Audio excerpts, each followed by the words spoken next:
Hello guys, welcome to my channel.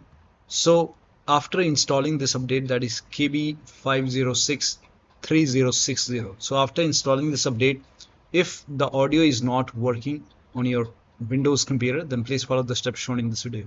Actually, I am also facing this problem. After installing this update, there is no audio. To fix it, I will uninstall this update. So simply uninstall, and then over here you will see KB5063060. Click on uninstall. Now this process will take some time, so let the uninstall complete.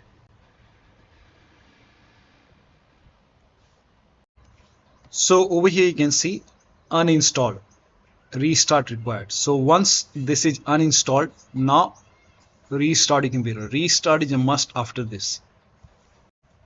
Now after the system restart, you can go to Windows Update once again, and then over here you can see pause update.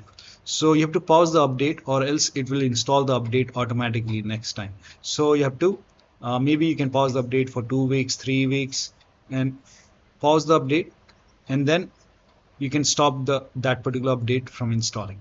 Now in future, if you want to install future updates, you can always click on resume updates in future and get the update.